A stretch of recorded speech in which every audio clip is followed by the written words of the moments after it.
This is no ordinary cafe. In the heart of Leeds, this community centre provides discounted food, work experience for adults with learning disabilities, a lifeline for those on low incomes. Nicola is a support worker here, employed part-time by the charity Health for All. Like many of her customers, she's faced financial hardship over the past year, relying on universal credit to get her through. People have this impression if you're on universal credit, you just go out and you smoke and you drink and you buy all this extravagant stuff.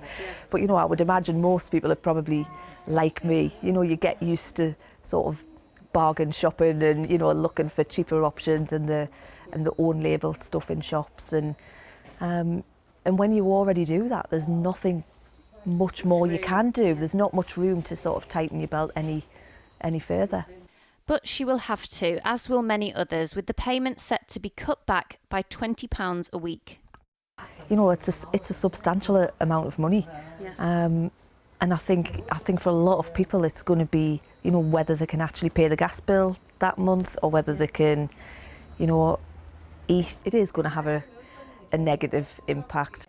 The Work and Pensions Secretary, speaking earlier this week, said those affected by the cut could easily make the money back. But £20 is roughly about doing potentially an extra 2 hours work per week.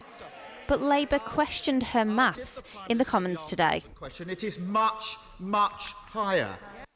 Saying it would actually take 9 hours extra work to make the money back. Prime Minister, they are already working full time. They've got kids. How on earth does the Prime Minister think they're going to find the time to work an extra 9 hours? In truth, Mr. Speaker, an extra day every week. How, Prime Minister?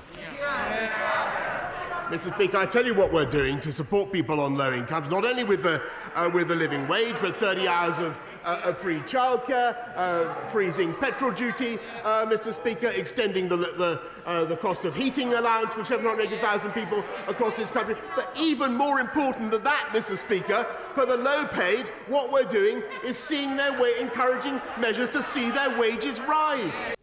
Wages may be rising, but so are prices and national insurance contributions. Could this be a perfect storm for lots of people? I think that families are looking at this winter and this autumn, and what they're seeing is their incomes will suddenly drop overnight.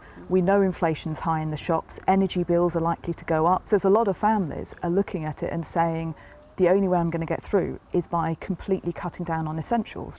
Labour forced a parliamentary debate on the universal credit cut today, which, whilst overshadowed by the reshuffle, was still impassioned.